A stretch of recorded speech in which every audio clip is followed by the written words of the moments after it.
నమస్తే, నేను Priyanka. Welcome to even TV news. ముందుగా హెడ్లైన్స్.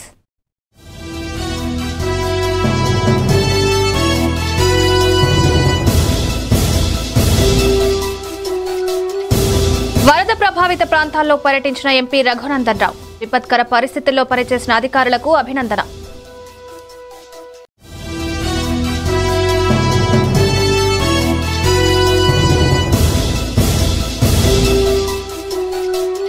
ఖరీఫ్ సీజన్లో రైతులకు యూరియా అందించాలని రైతు సంఘం డిమాండ్. శ్రీకాకుళం జిల్లా పాలకొండ ఏవోకి విజ్ఞాపన పత్రం అందజేసిన అప్పలనాయుడు.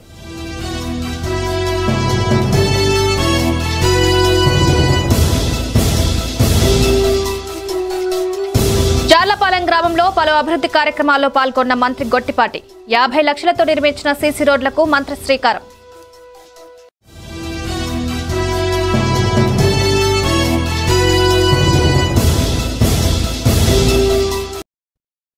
వివరాల్లోకి వెళ్తే శ్రీకాకుళం జిల్లా శ్రీ ఆర్కే హాస్పిటల్లో మదర్ వెల్నెస్ సెంటర్ను సోడా చైర్మన్ కోరికన రవికుమార్ ప్రారంభించారు. తక్కువ బరువుతో పుట్టే పిల్లల కోసం లెవెల్ 4ను ప్రవేశపెట్టడం ఆనందదాయకమని తెలిపారు. సిజేరియన్ రేట్ తగ్గించి నార్మల్ డెలివరీకి అధిక ప్రాధాన్యతనిస్తామని హాస్పిటల్ ఎండీ రామకోటేశ్వరరావు తెలిపారు. అనంతరం వైద్యురాలు పద్మావతి మాట్లాడుతూ ప్రతి తల్లి బిడ్డ క్షేమంగా ఆరోగ్యంగా ఉండాలనేదే మా ముఖ్య ఉద్దేశమన్నారు. హాస్పిటల్ 2 సంవత్సరాలు పూర్తి చేసుకొని 3వ సంవత్సరంలోకి అడుగుపెట్టిన సందర్భంగా సంవత్సరాలు పెరిగిన కొద్ది ఎలాగైతే మనం అప్డేట్ అవుతామో, మన మొబైల్ ఫోన్స్ లాగా ఎలాగైతే అప్డేట్ అవుతామో అదే ప్రాతిపదికన ట్రీట్మెంట్లో కొత్త విధానాన్ని అప్డేట్ చేస్తూ ఈరోజు ఈ నార్మల్ డెలివరీస్ కోసం అని ఒక చిన్నగా ఒక సెషన్ని, ఒక బిల్డింగ్ని ఓపెన్ చేయడానికి మరియు మా ఆహ్వానాన్ని మన్నించి విచ్చేసినటువంటి గౌరవ పెద్దలు సుడా చైర్మన్ శ్రీ కురికేన రవికుమార్ గారికి సిఆర్కే హాస్పిటల్ మేనేజ్మెంట్ తరపున, మా డాక్టర్స్ తరపున ధన్యవాదాలు తెలియజేసుకుంటూ సార్ మా హాస్పిటల్ని, మా సేవల్ని ఉద్దేశించి మాట్లాడాల్సిందిగా కోరుతున్నాను. అందరికీ నమస్కారం. ఈరోజు డాక్టర్ రామకోటేశ్వరరావు గారు, డాక్టర్ పద్మావతి గారు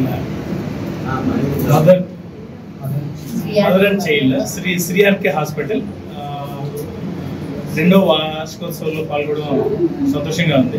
చేస్తారు డాక్టర్ గారు. అన్నిటికంటే ముఖ్యంగా నన్ను బాగా నేను ఇంప్రెస్ అయింది, బాగా నేను హ్యాపీ అయింది ఏంటంటే ఈరోజు డెలివరీ అంటే సెక్షన్. ఖరీఫ్ సీజన్లో రైతులు ఎరువులు అందాక అనేక ఇబ్బందులు పడుతున్నారని రైతు సంఘం జిల్లా ప్రధాన కార్యదర్శి బుడితి అప్పలనాయుడు అన్నారు. తక్షణమే యూరియా ఎరువులు అన్నదాతకు అందించాలని శ్రీకాకుళం జిల్లా పాలకొండ ఏవోకి విజ్ఞాపన పత్రం అందజేశారు. ఈ కార్యక్రమంలో జిల్లా అధ్యక్షులు కిమిడి రామ్మూర్తి నాయుడు, కౌలు రైతుల సంఘం బొత్స గౌర్నాయుడు, వీరఘట్ట మండలం అధ్యక్షులు పెట్టరమణ తదితరులు పాల్గొన్నారు. వేలాది రూపాయలు పెట్టుబడి పెట్టి ఎరువుల కోసం ఎదురు చూడాల్సిన దుస్థితి ఏర్పడింది ఈ రాష్ట్రంలో. మరి జిల్లాలో కూడా చాలా దారుణంగా ఎరువులు కొరత అనేది ఉంది. కారణం ఏమని అడిగితే నానో ఎరువులను వాడండి, రైతులకు అయ్యే ఖర్చులు తగ్గించుకోండి అని చెప్తున్నారు. ఈరోజు నానో ఎరువు అనేది అది చూడటానికి సింపుల్గా చిన్న బాటిలే అవ్వచ్చు, కానీ దాన్ని ప్రత్యేకించి వాటర్ వేసి పంపించేసి దాన్ని జల్లాలంటే ఒక మనిషిని కూలికి పెట్టాలా. ఆ మనిషికి సుమారు తక్కువ 500 రూపాయలు ఇవ్వాలా. అలాగే ప్రభుత్వం ఎందుకంటే ఈ నానో ఎరువులు తీసుకొస్తుంది. ఈరోజు కేంద్ర ప్రభుత్వం ఒకప్పుడు భారీ సబ్సిడీలతో ఎరువులు ఇచ్చేది. భారం రైతుకి ఎక్కువ, రైతు ఇచ్చే సబ్సిడీలు భారం అవుతుందని చెప్పి కేంద్ర ప్రభుత్వం తాము ఇచ్చే సబ్సిడీలు తగ్గించుకోవడానికి ఈరోజు సుమారు 70,000 రూపాయలు, 70 లక్షల రూపాయలు మరి ప్రభుత్వం ఎరువులు సబ్సిడీ ఇస్తారని చెప్పి తగ్గించుకోవడం సిద్ధమవుతుంది. 70,000 రూపాయలు ఎరువుల సబ్సిడీలు తగ్గించుకోవడం కోసం నానో ఎరువులు తీసుకొస్తుంది. దానివల్ల సుమారు 40,000 కోట్ల రూపాయలు ఏదైతే రైతుకి ఇవ్వాల్సింది ఉందో అది మిగులుతుందని చెప్పి కేంద్ర ప్రభుత్వం ఆలోచన. నిజమే, ఇప్పటికే పంజాబ్లో దీని మీద ఒక విచారణ జరిగింది. అక్కడ యూనివర్సిటీలు కూడా చాలా క్లియర్గా చెప్పారు, ఇది అంత వేగంగా రైతుకు ఉపయోగపడదు. దీన్ని తక్షణమే నానో ఎరువు మీద ప్రాథమిక అవగాహన కూడా లేదు క్షేత్రస్థాయిలో.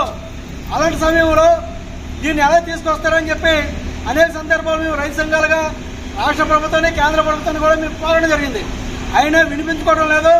కేవలం 70,000 కోట్ల రూపాయలు సబ్సిడీ ఎరువుల మీద ఇస్తున్నా తగ్గించుకోవడం కోసం ఈ నానో ఎరువుల పేరు చెప్తుంది. ఇది దుర్మార్గం చర్య. మరి దీన్ని తక్షణమే ప్రభుత్వం పక్కన పెట్టి ఎరువు కావాల్సింది అందించకపోతే సోమవారం నుంచి ధర్నా చేయడానికి, పెద్ద ఎత్తున ఆందోళన చేయడానికి ఆంధ్రప్రదేశ్ రైతు సంఘం సిద్ధమవుతోంది. ఆ రకంగా ఇప్పుడు పాల్గొండ కూటమి ప్రభుత్వం ప్రవేశపెట్టిన విద్యుత్ స్మార్ట్ మీటర్ల ఒప్పందం రద్దు చేయాలని శ్రీకాకుళం నేతలు డిమాండ్ చేశారు. నరసన్నపేట మండల కేంద్రంలో వామపక్ష పార్టీల ఆధ్వర్యంలో బషీర్బాగ్ కాల్పుల్లో అసువులు బాసిన అమరవీరులకు నివాళులర్పించారు. ఈ కార్యక్రమంలో సిపిఐ జిల్లా కార్యవర్గ సభ్యులు కొన్న శ్రీనివాస్, సిపిఎం జిల్లా కార్యదర్శి వర్గ సభ్యులు జి సింహాచలం తదితరులు పాల్గొన్నారు. విద్యుత్ ఛార్జీలు పెంచొద్దు, సంస్కరణ పేరుతో విద్యుత్ ఛార్జీలు పెంచొద్దు, సంస్కరణ పేరుతో విద్యుత్ ఛార్జీలు పెంచొద్దు, దానితో సెక్కి ఒప్పందం రద్దు చేయాలి. ఈరోజు రాష్ట్ర వ్యాప్తంగా ప్రతిజ్ఞ కార్యక్రమం జరుగుతుంది. అందులో భాగంగానే ఈరోజు ప్రతిజ్ఞని చేస్తున్నాం. ఈ ప్రతిజ్ఞని సంవత్సరం మీరు కూడా చదవాలి. ఆగస్టు 2008 విద్యుత్ మార్పులో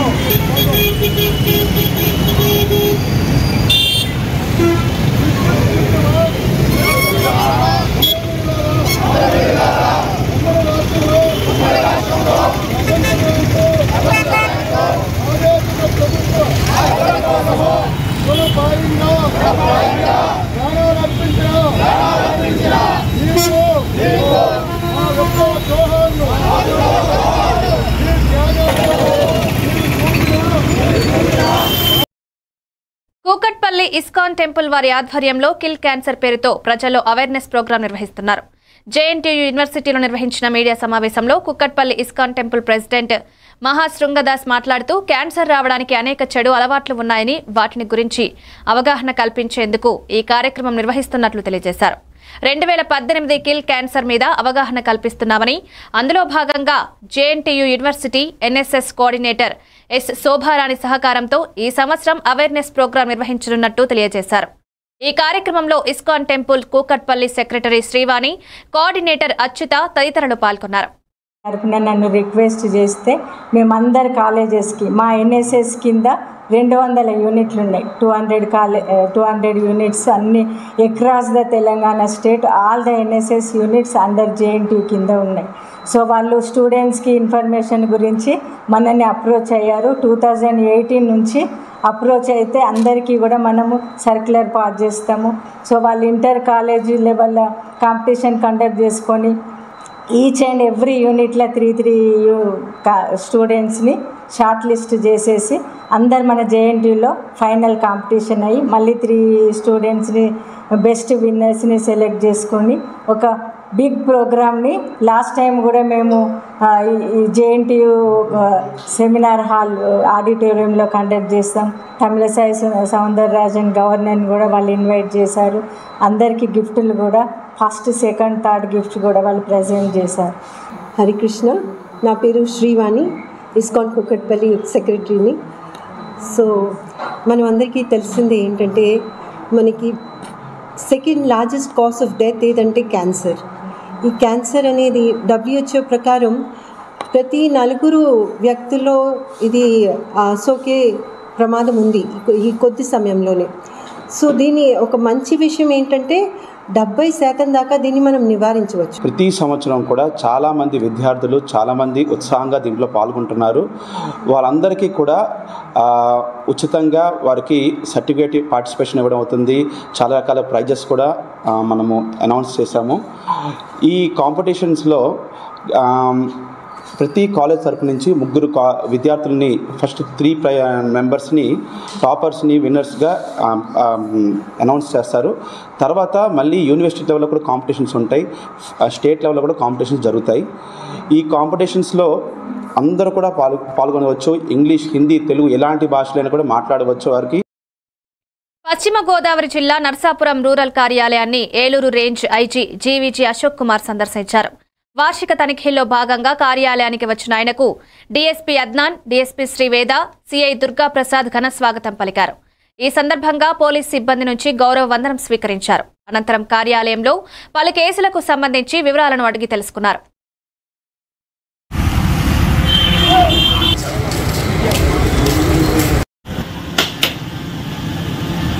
సర్కిల్ ఆఫీస్ వార్షిక తనిఖీల నిమిత్తం రావడం జరిగింది.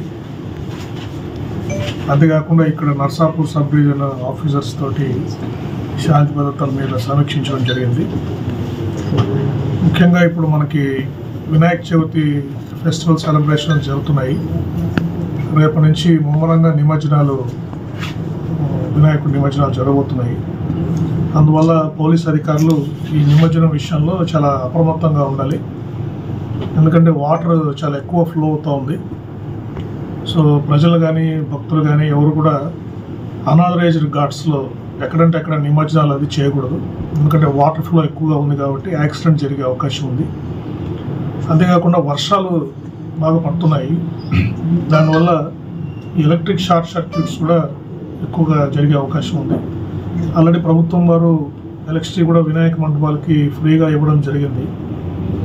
సో ఏదైనా డౌట్స్ ఉంటే ఎలక్ట్రిసిటీ కనెక్షన్స్ ఏదైనా ఉంటే అక్కడ ట్రాన్స్కోవాలని కానీ సమీపంలో లైన్మెన్స్ ఉపయోగించి ఈ కనెక్షన్స్ అది ఇచ్చి ఎటువంటి పరిస్థితుల్లో యాక్సిడెంట్స్ అది కాకుండా చూసుకోవాలి. ఎందుకంటే ఈ మధ్యకాలంలో మీరు అబ్జర్వ్ చేస్తుంటారు, హైదరాబాద్ నగరంలో కూడా శ్రీకృష్ణాష్టమి సెలబ్రేషన్ అప్పుడు రథాన్ని మాన్యువల్గా లాగుతున్నప్పుడు షార్ట్ సర్క్యూట్ అయ్యి యాక్సిడెంట్స్ అయ్యి ఒక 5-6 మంది భక్తులు అక్కడ చనిపోవడం జరిగింది.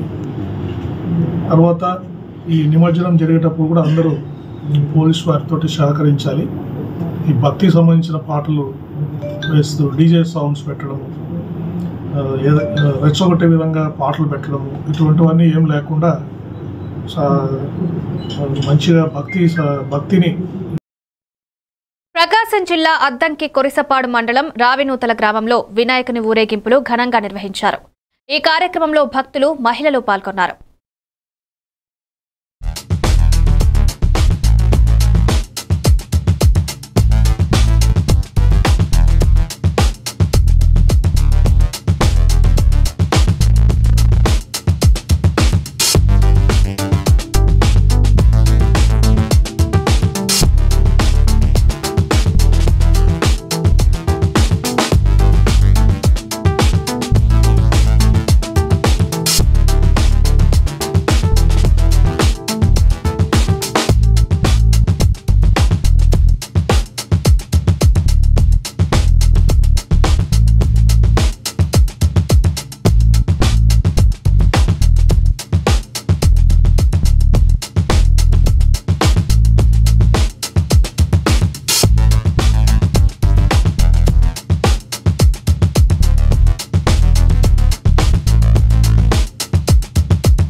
వినాయక చవితి వచ్చిందంటే చాలు వీధి వీధిన రకరకాల గణనాథుడి విగ్రహాలు దర్శనమిస్తాయి. ప్రతి వీధిలో విభిన్న రకాల వినాయకులు కనువిందు చేస్తాయి. విగ్రహాలను ప్రతిష్ఠించేందుకు నిర్వాహకులు మండపాలను ప్రత్యేకంగా అలంకరిస్తారు. ఈ అలంకరణలు జనాలను ప్రత్యేకంగా ఆకర్షిస్తాయి. అయితే విజయనగరం జిల్లాలో సంతకవిటి మండలం పొనుగుటి వలస గ్రామంలో నిర్మించిన 70 అడుగుల ఎత్తున ఈఫిల్ టవర్ వినాయక మండపం కూడా ప్రస్తుతం అందరినీ ఆకర్షిస్తుంది. చూడ్డానికొచ్చిన భక్తులు సెల్ఫీలు, వీడియోలతో ఈఫిల్ టవర్ ని బంధిస్తున్నారు.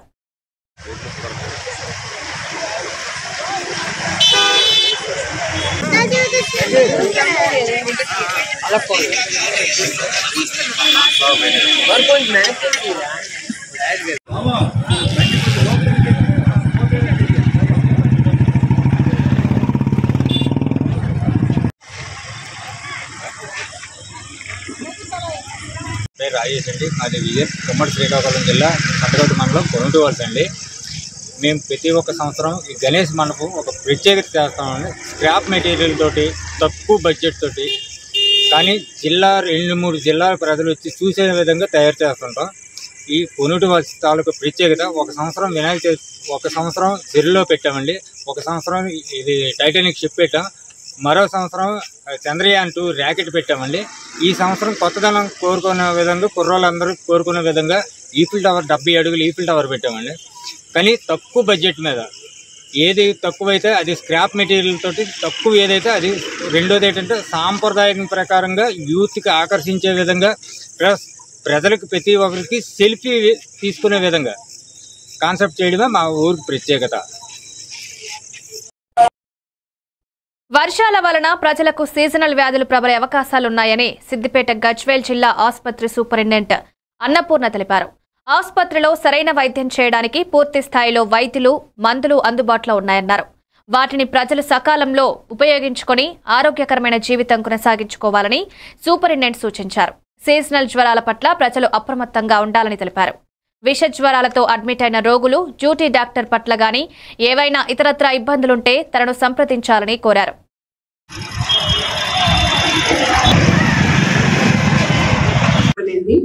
And Siddipet districts DCHS. So ఇప్పుడు ఏదైతే మనకు ఈ వర్షాల వల్ల వీటి వల్ల ఈ వెదర్ డిస్టర్బెన్స్ వల్ల మనకు పిల్లలకి కానీ పెద్దలకి కానీ విష జ్వరాలు వస్తున్నాయి. జ్వరాల్లో కూడా టైప్ ఆఫ్ ఫీవర్స్ ఉంటాయి. సో మనకి ఇప్పుడు ఎక్కువ అయితే చెప్పేది ఏంటంటే డెంగ్యూ అని వస్తుంది. ఒక టెస్ట్ నిర్ధారణ డెంగ్యూ అని వస్తుంది, కానీ ఒక టెస్ట్తో నిర్ధారణ చేయలేము. 2-3 టెస్టులు చేసి అది రియల్గానే డెంగ్యూ పాజిటివ్ అయితే అప్పుడు మన పేషెంట్ వైపు కొంచెం అటెన్షన్ తీసుకొని డెంగ్యూ పాజిటివ్ మెజర్మెంట్స్ కానీ మన treatment, observation, morning and evening platelet count చూసుకోవడం కానీ చూసుకొని పేషెంట్ని జాగ్రత్తగా కాపాడుకోవచ్చు. డెంగ్యూ వల్ల డెత్తులు అనేది కావు. ఆ డెత్తులు అయితే అంటే ఎక్కడో మన దగ్గర మనం ప్రాపర్ టైంకు ట్రీట్మెంట్ తీసుకోకపోవడము, RMPల దగ్గరికి వెళ్ళి ట్రీట్మెంట్ తీసుకోవడం, ఇంట్లోనే ఉండి ఏదో ఒక మందు బిల్లులు మింగడం వల్ల అది కొద్దిగా సివియారిటీ అయినప్పుడే అలాంటి ఇష్యూస్ వస్తాయి. సో ప్రజలకు నా విజ్ఞప్తి ఏంటంటే మాకు ఇచ్చిన కలెక్టర్ గారి ఆదేశాల మీదుగా మేము కూడా 24 hours అబ్జర్వేషన్లో పిల్లల్ని కానీ పెద్దల్ని కానీ చూసుకుంటున్నాము. వాళ్ళ డే టు డే ప్లేటెడ్ కౌంట్లు అన్ని అబ్జర్వ్ చేసుకుంటున్నాము. ఎవరికైనా సివియారిటీ ఎక్కువ ఉంది, ప్రాబ్లం ఎక్కువ ఉన్నదన్న వాళ్ళని మేమే దగ్గర పెట్టుకొని డిశ్చార్జ్ చేయకుండా ట్రీట్మెంట్ ఇచ్చి ప్రాపర్గా ఓకే అనుకున్నాకనే పంపిస్తున్నారు. మా ఆధ్వర్యంలో జనరల్ మెడిసిన్ ఫిజిషియన్ గారు కానీ పిల్లల డాక్టర్లు కానీ పిల్లలు తీసుకుంటున్నారు.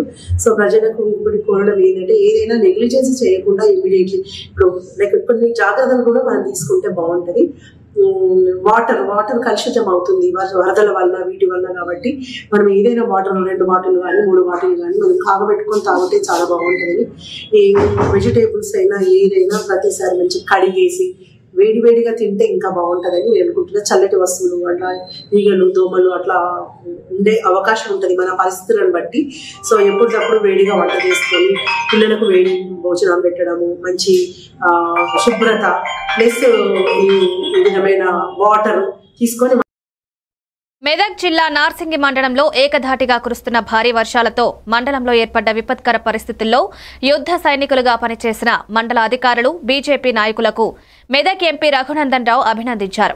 మండలంలో ఎంపీ పర్యటించి వల్లభాపూర్ వద్ద జాతీయ రహదారి 44పై నార్సింగి మీర్జాపల్లి రోడ్ వరద ఉధృతికి నీట మునిగిన ఇసుక మేటలుగా మారిన పంట పొలాలను సందర్శించారు. ఈ సందర్భంగా ఎంపీ రఘునందన్ మాట్లాడుతూ మరో 24 గంటలు వర్షాలు ఉన్నాయన్న హెచ్చరికల నేపథ్యంలో ప్రజలు, రైతులు అప్రమత్తంగా ఉండాలని, అనవసర ప్రయాణాలను మానుకోవాలని సూచించారు.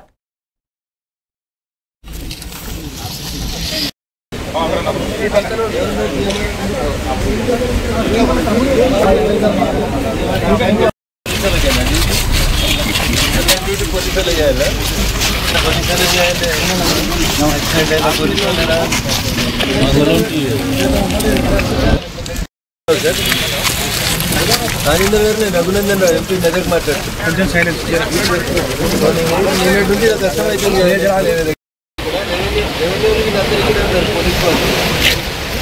మీకు ఈవినింగ్ నుంచి ఎవరు రాలేదు ఇక్కడ.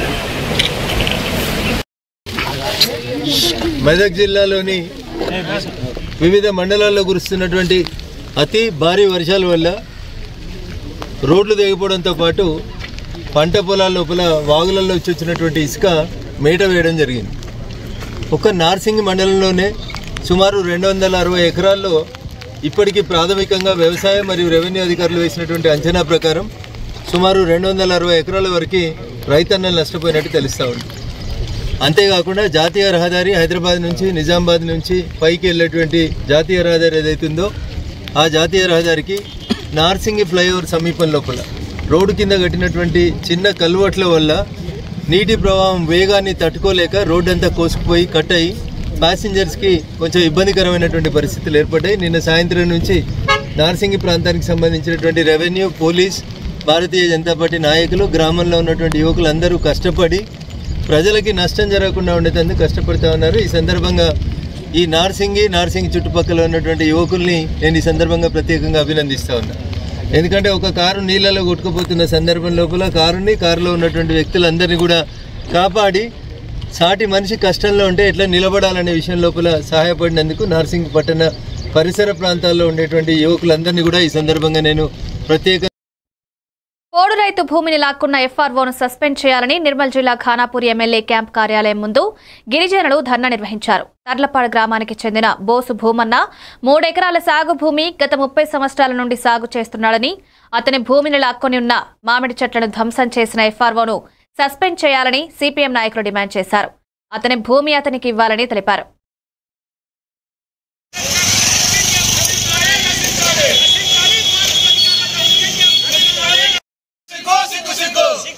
పోడు సాగు భూమిని గుంజుకోవడం, రెండు సార్లు సర్వే అయినటువంటి భూమిని గుంజుకోవడం, 2 సార్లు సర్వే అయిన భూమిని గుంజుకోవడం. నిర్మల్ జిల్లా ఖానాపూర్ మండలంలోని తర్లపాడు గ్రామ రైతు ఒడ్డెరపురానికి చెందినవాడు. గత 40 సంవత్సరాలుగా పోడు భూమిని సాగు చేసుకొని బతుకుతున్నాడు. 3 ఎకరాల భూమిలో వరి పంట పండిస్తున్నాడు. చెరువు కింద ఉన్నటువంటి భూమి మంచి పంటలు పోసి ఆ ఒడ్లపైన గట్లపైన మామిడి చెట్లు పెంచుకొని బతుకుతున్నటువంటి వ్యక్తి. దాదాపు 20 చెట్లు మామిడి చెట్లు ఉంటే ఆ మామిడి చెట్లను నిన్నగాక మొన్న ఫారెస్ట్ అధికారులు జేసీబీతో తొలగించి, ఎందుకంటే మామిడి చెట్లుంటే ఇది పాత భూమి అని చెప్పి ప్రజలు కానీ ప్రభుత్వం కానీ ఆలోచిస్తుందని చెప్పి అక్కడ ఉన్నటువంటి మామిడి చెట్లను ఆనవాళ్లు లేకుండా తీసి ఫారెస్ట్లో పారేశారు. ఆ సంబంధించినటువంటి ఫోటోలు కూడా మేము రిలీజ్ చేయడం జరిగింది. ఈ ఫారెస్ట్ అధికారి రేంజర్ గారు నియంతగా వ్యవహరిస్తూ రాష్ట్రంలో దేశంలో పోడు భూములు సాగు చేస్తున్నటువంటి వాళ్లకు పట్టాలు ఇవ్వాలని చెప్పి ప్రభుత్వం ఆలోచిస్తుంటే, ఇక్కడ ఈ అధికారి ప్రభుత్వం చెప్పినటువంటి మాటలు పట్టించుకోకుండా పోడు రైతు భూమిని గుంజుకొని వాళ్ళ దౌర్జన్యంగా ఆ రైతుకు నష్టం చేస్తున్నదని సిపిఎం పార్టీగా మేము తీవ్రంగా వ్యతిరేకిస్తూ ఇవాళ ఖానాపూర్ ఎమ్మెల్యే క్యాంప్ ఆఫీస్ ముందు ధర్నా చేస్తున్నాం. ఈ ఎమ్మెల్యే గారికి మేము ఊట్నూరులో కలిసి దరఖాస్తు ఇచ్చాం. ఇక్కడ వచ్చినటువంటి మంత్రి జూపూడి కృష్ణారావు గారికి కూడా మేము ఇక్కడ ఇవ్వడం జరిగింది. ఆ రోజు మీనాక్షి నటరాజన్ గారు కూడా వచ్చారు, వాళ్ళకి మేము దరఖాస్తు ఇచ్చాం. మేము ఇప్పటికే కలెక్టర్ అందరి చుట్టూ తిరిగాం, కానీ ఇక్కడ ఉన్నటువంటి ప్రభుత్వం కానీ ప్రభుత్వ అధికారులు కానీ స్పందించడం లేదు. ఎమ్మెల్యే గారు ఈ భూమిని సందర్శించమని చెప్పి మేము డిమాండ్ చేస్తున్నాం. ఇప్పటికి 5-6 సార్లు మేము చెప్పాం, కానీ ఎమ్మెల్యే గారు పోడు భూమి దగ్గరికి వచ్చే పరిస్థితులు లేడు. ఈయన చెప్పినా ఇక్కడ ఉన్నటువంటి రేంజర్ వినేటటువంటి పరిస్థితులు ఏమాత్రం లేడు. ఈ రేంజరు మొత్తం ఫారెస్ట్ శాఖకు తెలంగాణకి అధికారిని అనుకుంటున్నాడు, కానీ 5 సంవత్సరాల క్రితం ఇక్కడ ఉన్నటువంటి ప్రకాశం జిల్లా అద్దంకి మండలం జార్లపాలెం గ్రామంలో పలు అభివృద్ధి కార్యక్రమాలతో రాష్ట్ర విద్యుత్ శాఖ మంత్రి గొట్టిపాటి రవికుమార్ పాల్గొన్నారు. 50 లక్షలతో నిర్మించిన సీసీ రోడ్లు, సైడ్ కాలువలకు మంత్రి ప్రారంభించారు. ₹1 కోటి నిర్మించిన తార్ రోడ్డుకు ఆయన శంకుస్థాపన చేశారు. 35 లబ్ధిదారులకు మందికి ముఖ్యమంత్రి సహాయ నిధి చెక్కులను అందజేశారు.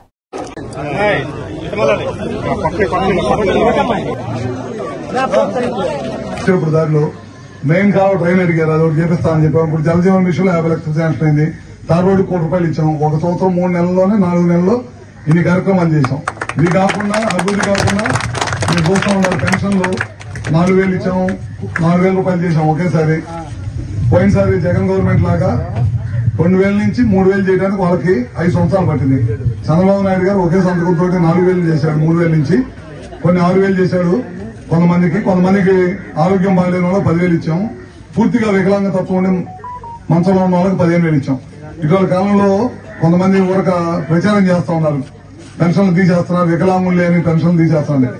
ఎవరైతే దివ్యాంగులు ఉన్నారో వాళ్ళ పెన్షన్ ఎవరితో కూడా టచ్ చేయట్లా. ఆ ముసుగులో ఎవరైతే పెన్షన్లు దొంగ పెన్షన్లు తీసుకున్నారో వాళ్ళకైతే తప్పకుండా తీసేస్తాం. దాంట్లో మొహాటం ఏం లేదు, బహిరంగానే చూద్దాం. పెన్షన్ అర్హులు కావాలి, అనర్హులకి పెన్షన్ పట్టుకోవడానికి వీల్లేదు. అర్హులైన ఎవరికైనా బాగలేకపోయినా వాళ్ళకే రావాలి. పెద్దవాళ్ళకి, ముసలాళ్ళకి, లేదా భర్త చచ్చిపోయిన వాళ్ళకి, దివ్యాంగులకి, ఎవరైనా ఆరోగ్యం బాగలేకపోతే అట్లాంటి వాళ్ళ కోసం మనం ప్రభుత్వం పెన్షన్ పెట్టింది. దాదాపు 65 లక్షల పెన్షన్లు ఇస్తాం. భారతదేశంలో 33,000 కోట్లు 34,000 కోట్లు ఖర్చు పెడుతున్నాం పెన్షన్ మీద. భారతదేశం ఇంతవరకు ఏ ప్రభుత్వం కూడా ఒక్క పెన్షన్ల కోసం ఇంత ఎక్కువ ఖర్చు పెడుతున్న రాష్ట్రం ఎదుర్కోలేదు.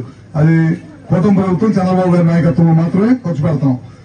అదేవిధంగా మనం కొన్ని మధ్య గ్యాస్ సిలిండర్లు ఇస్తాం, 1-2 సిలిండర్లు పడ్డాయి. అది కూడా ఒక కొంతమంది ఇంకా డిఫరెంట్ గా చేయమంటారు, ముందే డబ్బులు ఏమని అడుగుతున్నారు. నిర్మల్ జిల్లా ఖానాపూర్ పట్టణంలో మైనారిటీ రెసిడెన్షియల్ స్కూల్ పోయే అప్రోచ్ రోడ్డు కొట్టుకుపోవడంతో పిల్లలను ఇంటికి పంపారు. మైనారిటీ స్కూల్కు నిత్యావసర సరుకులను రావడం కష్టంగా ఉందని స్కూల్ యాజమాన్యం పిల్లలను వాగును దాటించి సురక్షితంగా ఇంటికి పంపారు.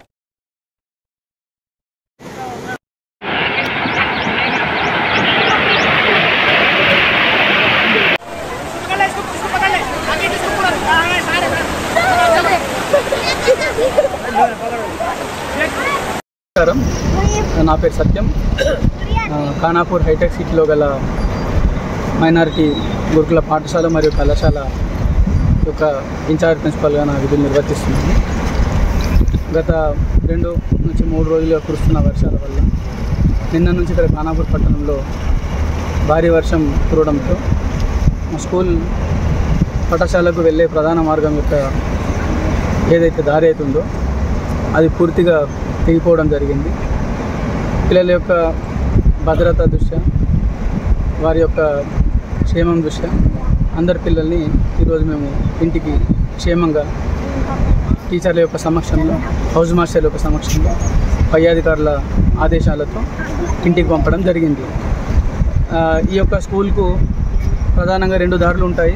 ఒకటేమో హైటెక్ సిటీ మెయిన్ ఎంట్రన్స్ దారి, రెండోది తర్లపాడు మెయిన్ రోడ్డు కనెక్ట్ అయ్యే అడవి యొక్క దారి. దాని మార్గాన పిల్లలందరినీ క్షేమంగా పంపడం జరిగింది. సుమారుగా 110 మంది పిల్లల్ని ఇవాళ అందరి యొక్క సమక్షంలో, టీచర్లు, లెక్చరర్లు వారి యొక్క సమక్షంలో. టీచర్ కూడా ఇంటికి వెళ్ళిపోయారు.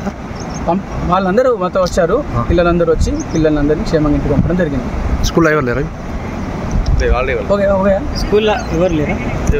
ఇప్పుడేం లేదు. ఇవాళ హాలిడే, గవర్నమెంట్ హాలిడే కదా. పిల్లల్ని నిర్మల్ జిల్లా వ్యాప్తంగా కురుస్తున్న భారీ వర్షాలకు కడెం మండల కేంద్రంలోని 6వ వార్డులో పలువురు ఇళ్లలోకి భారీగా వరద నీరు వచ్చి చేరుతోంది.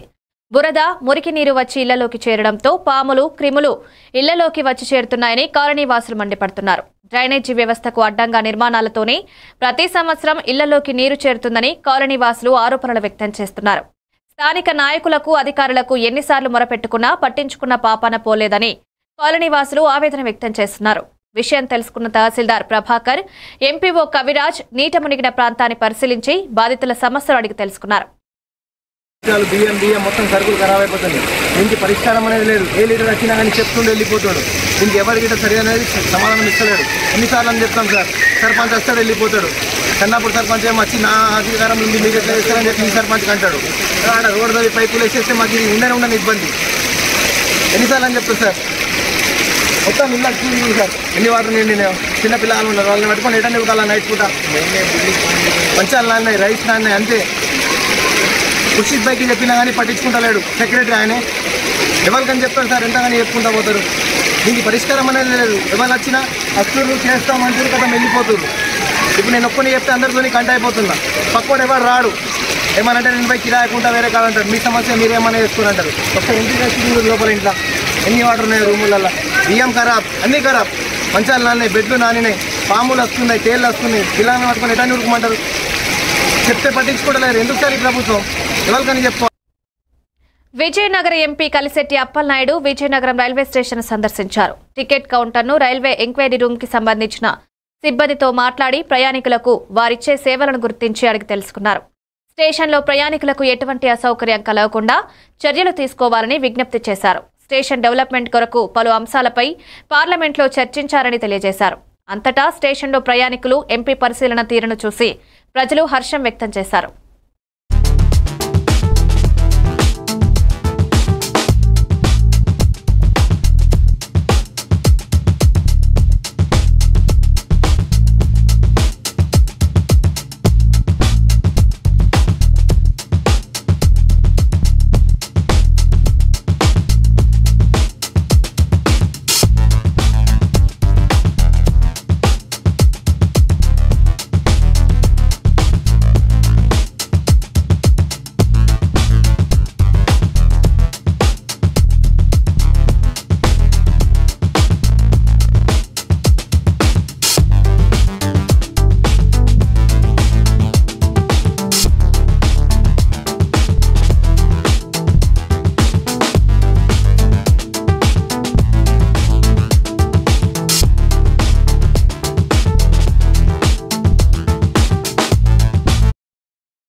జిల్లా కలెక్టరేట్ భీమవరంలోని నిర్మించాలని ఏపీ శాసనమండలి చైర్మన్ కొయ్యే మోషన్ రాజు డిమాండ్ చేశారు. Deputy speaker Raghurama Krishnam Raju, PAC chairman రామాంజనేయుల మాటలు ప్రజల్ని తప్పుదోవ పట్టించేలా ఉన్నాయన్నారు. గత ప్రభుత్వం కేటాయించిన మార్కెట్ యార్డ్ స్థలం సిద్ధంగా ఉందని నిధులు విడుదల చేసి టెండర్లు పిలిచారు. ఇప్పుడు నిధులు ఏమయ్యాయి అని ఆయన ప్రభుత్వాన్ని డిమాండ్ చేశారు. 6 ఎకరాలు ఉంది. దేవరం నడిబొట్టులో ఉంది. 3 రోడ్లకి సుమారు 4 రోడ్లు, అటు కాలవగట్టు, ఇటు పోర్ట్ రోడ్డు, ఇటు తాలూకా ఆఫీస్ రోడ్డు, ఇటు టౌన్ హాల్ రోడ్డు, 4 రోడ్ల మధ్యలో సుమారు 6-6.5 ఎకరాల భూమి క్లియర్గా ఉంది. మీకు 3.5 ఎకరాలే సరిపోయినప్పుడు టౌన్లో ఉన్నటువంటి 6.5 ఎకరాలు సరిపోదా? మీరు ఏదైతే ఇంటిగ్రేటెడ్ కలెక్టరేట్ కడదాం అనుకున్నారో మీరు నేను లెక్కలు చెప్పారు. 1 ఎకరం వస్తే కనుక 4,500 చదరపు అడుగులు వస్తుంది. దాంట్లో 30% వాడుకుంటాం, 70% వదిలేస్తామని చెప్పి అదే ఫార్ములా ఇక్కడ వాడుకుంటారు. 6 ఎకరాలు టౌన్లో ఉన్నది ఎక్కువ, పెదమెరంలో ఉన్నది ఎక్కువ. ఇప్పుడు అదే కాకుండా 73 ఎకరాలు అక్కడ ఉంది. అలాగే ఆశ్రమంలో ఎండోమెంట్స్కి సంబంధించినటువంటి భూమి ఇప్పుడు కలెక్టరేట్ ఏదైతే ఉందో దాని పక్కనే 10 ఎకరాల భూమి ఉంది.